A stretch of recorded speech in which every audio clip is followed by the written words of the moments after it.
All right guys, welcome back to another episode of Album Build Club. This one's going to be exciting because we're talking about pickups today. We focused on the feel of the guitar. This week we're going to focus on how it sounds. And other than your playing, the pickup is the most important part of that. Different pickups have different sounds. Of course, so do different guitars, but the pickups make the biggest difference. And that's probably where we'll cut to the segment of me explaining what pickups are what. I'll take it from here now that we're discussing the science of electric guitar sound, exactly how it works, why it works, and what's important. Basically, a pickup is an electromagnet running backwards. We could get way deeper here. We don't need to. We don't want to. Well, we might want to eventually, but not now. There are two main types of pickups. The first type is the single coil. That's most known for Fender style guitars. This is a pickup that has a lot of highs, a lot of treble content, and is very natural sounding. The big problem with this pickup is hum. It picks up the extraneous noise coming from lights, coming from the wall, coming from everything around you, and that's what makes noise in your guitar. Which leads to the second kind of pickup, named the humbucker. The reason they call it the humbucker is it bucks hum.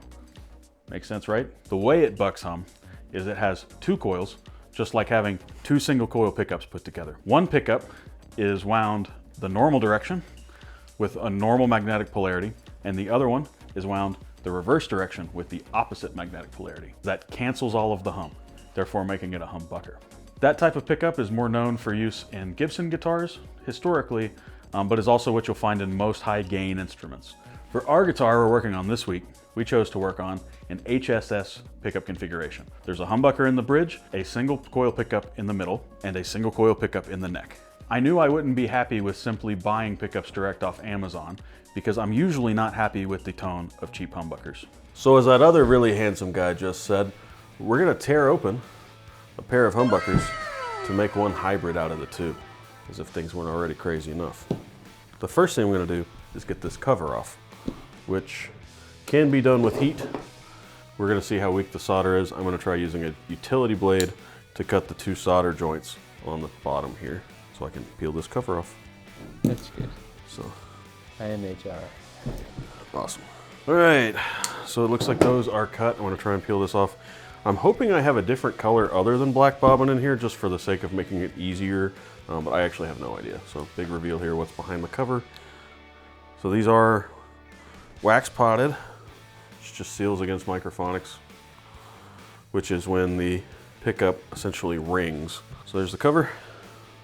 Be good for another project eventually. Oh no, the cover's going back on. Oh, heck yeah. Even though I got a zebra and a regular, that does make it a little bit easier because I want this coil, this magnet, and this coil, this base plate, and the cover. You ever seen inside one of these things before? I have, but never in a way that it was supposed to be seen, always in a way that was breaking. So, you know, if you look at your single coil, you can see the actual wind under the tape in the single coil, which these actually were wax potted as well, which is really cool. This is our middle pickup, which is actually a bridge pickup. I'm trying to keep balance whenever I build a kind of mutt pickup configuration, which is what I definitely call an HSS Strat. With a high output pickup in the bridge, I try to balance that by moving the other pickup positions up one. So I'm looking at combinations of magnet strength and DC resistance and Henry's on the coil, if I can find that out. Most of the time you can only get resistance. Now it's time to take these screws out, which actually means all of the screws.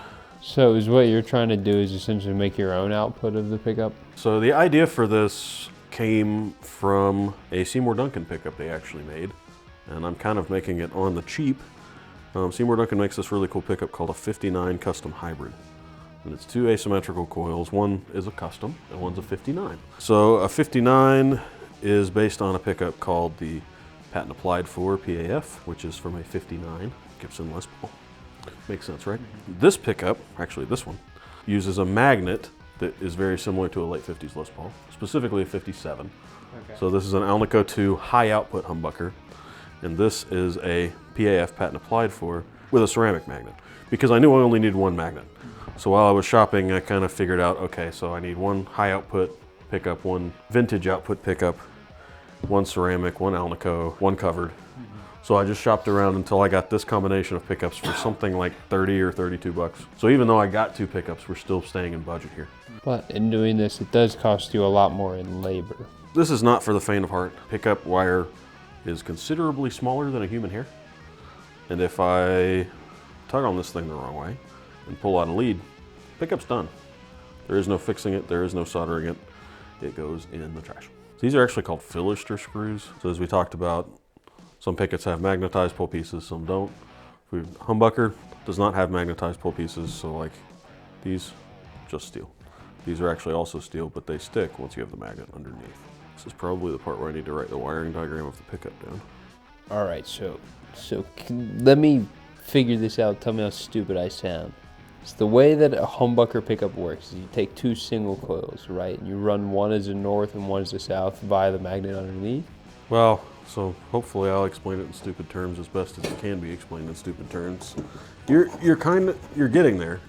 That's a little bit of an oversimplification. One side's the north, one side's the south. Okay.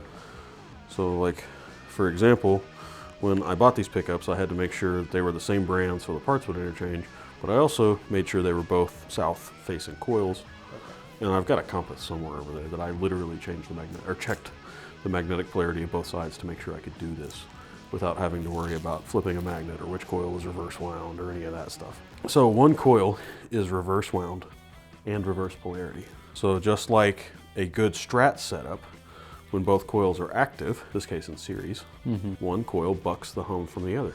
So this is literally just paraffin wax, is all it is. The reason they wax pot a pickup, and hopefully I discussed this a few minutes ago, is to hold all the parts of the coils together so that they don't squeal under high gain. So the wax is just kind of in there to fill in all the gaps. And the reason it doesn't matter that I'm peeling all of this wax off is because the coils themselves are wax potted, which is actually the way that matters. That's all it's there for. That's why there's wax everywhere, because I'm just getting wax everywhere in the process of doing this. So we said earlier, south was our slug coil. I'm gonna slide those in a second because I just learned that's gonna be easier. So because I didn't unsolder a lot of the wires, I know that it's going back the way it was. So I know that south coil is still up because I marked the polarity on the magnet. And I only touched two of the wires and I left the ground wire stuck to the pickup. So I know that's all right. Because I saw someone say to use double-sided tape, and I went to look for double-sided tape, and all I could find is crazy mounting tape. So we're gonna do something that I probably don't recommend. So it probably won't muffle anything, more likely just keep things from squealing. Hell yeah. There's one piece. It looks thick, but that's not thicker than the wax that was already on there, so we'll be all right. So at this point we have the humbucker completely reassembled. I just need to solder the cover back on, the two solder joints that I broke earlier. So I grabbed a clamp. It's actually the same clamp from earlier, nifty enough. And I'm just holding the cover down so that I can not have to do that physically.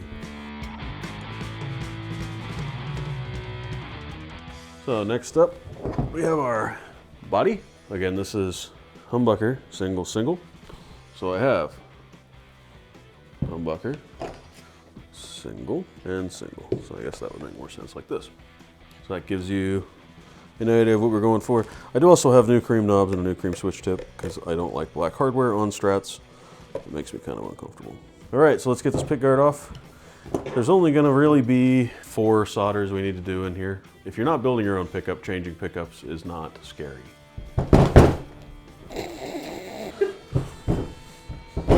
Man, fuck that guitar.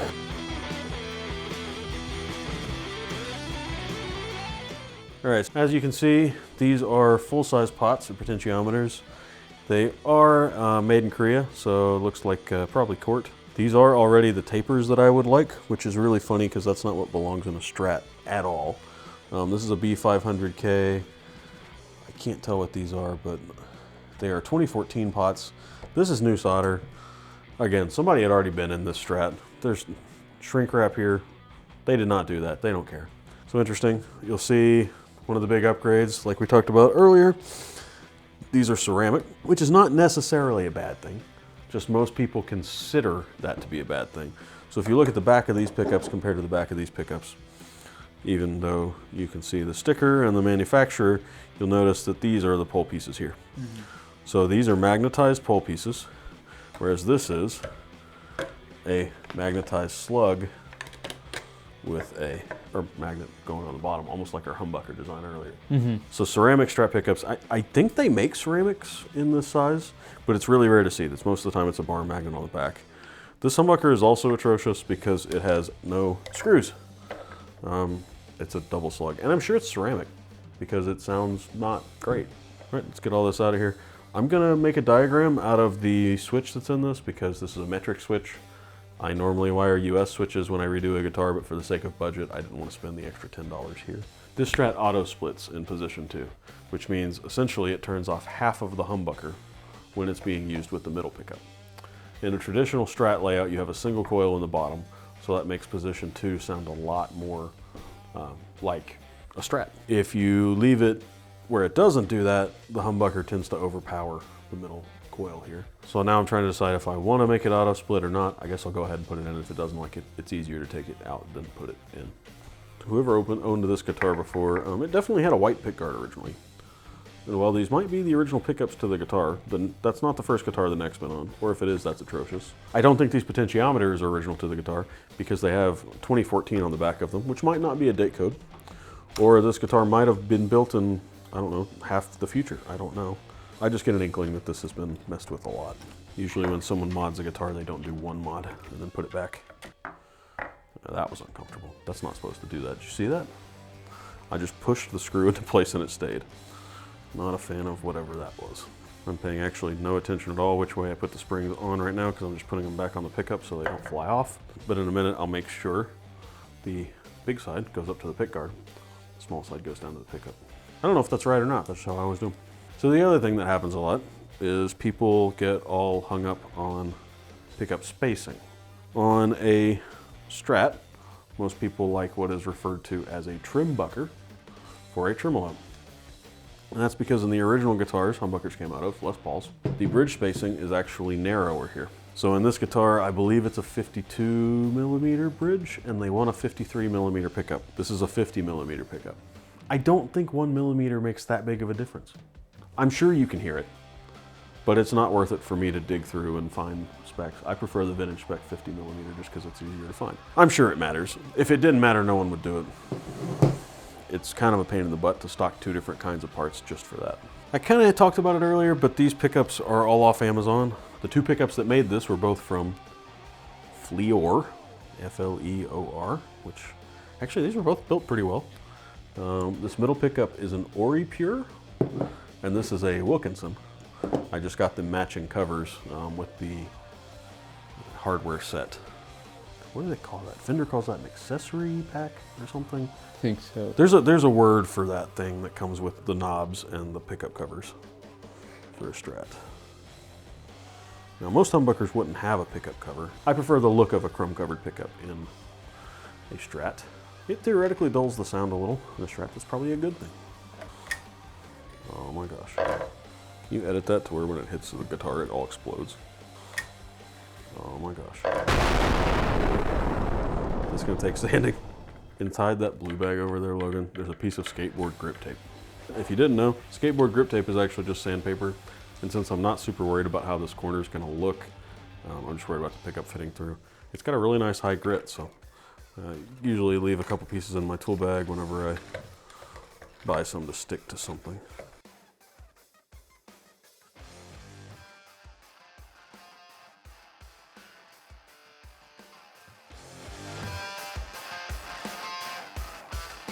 That's unusable.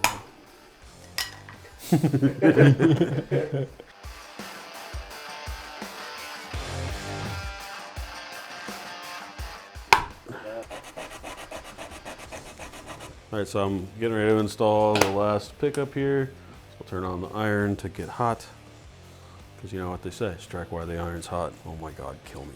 This is like the hardest part about soldering is to figure out where the cable goes in your hand. So I like to kind of like wrap it around so I know I'm not gonna like set it on fire.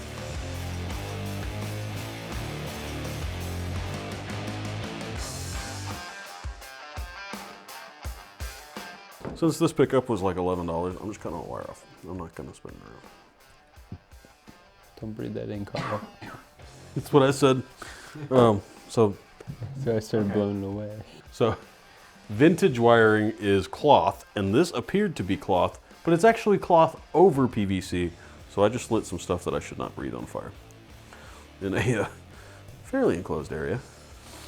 A little trick about soldering on pots: if you put a ground wire on the back of one, before it cools completely, I like to rotate the pot back and forth a few times. You can't see it under there, but I'm spinning it. The reason I do that is it just lets it cool and not stick in one spot. That's how you tend to get hot spots. On cheaper pots like this, it will probably sound better after I heat it up because it will clean some of the crud out of there.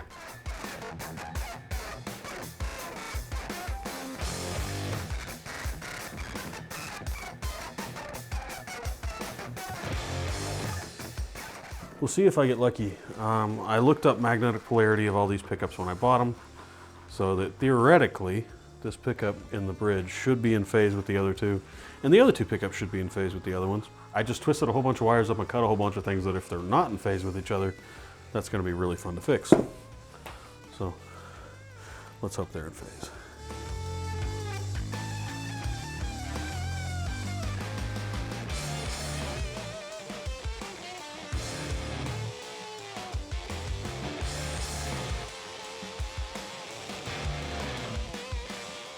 Visual check. All the wires are attached. It usually means we're done when all the wires are attached.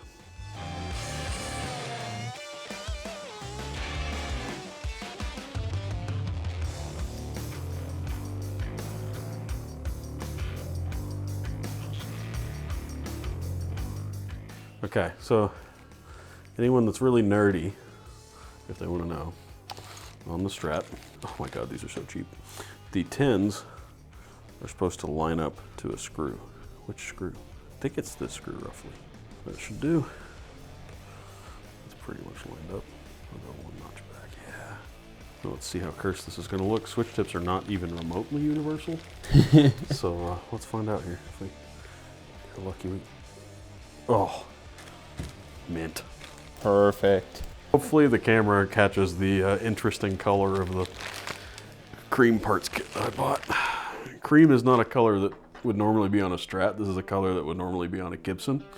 On a Strat, you would get off-white, white, aged white, maybe parchment. And you think I'm making that up, but those are all colors you can buy pickups in. And then in pickguard, you can get white, aged white, parchment, or mint, which is like parchment, but instead of being slightly yellow, it's slightly green. So a lot of Strats actually have slightly green pickguards and slightly yellow pickups. Let's test them, see if they actually work. Okay, let's turn all the knobs all the way up just for fun. So all we need is something to get in the magnetic field. I have something right here that's very easy to get in the magnetic field. So I'm just going to very lightly tap pole pieces and check each switch position. So we know this should only be neck. Cool.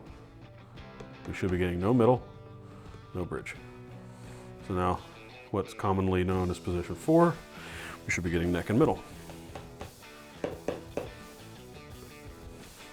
Should be only middle.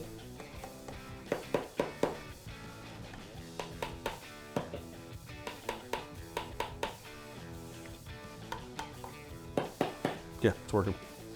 Cool. Next episode, I put the neck on, we set the thing up, and we get it ready to go. Thanks for checking out this episode of the Album Build Club, where we worked on the sound of this guitar. We focused on its playability. Next time, we're going to put the thing back together, do a setup, show you, well, what's mostly the correct way to do a setup, the way I do a setup, show you a few more tips and tricks to get the guitar sounding and playing its best. Don't forget to like and subscribe, leave us a comment. Stay tuned.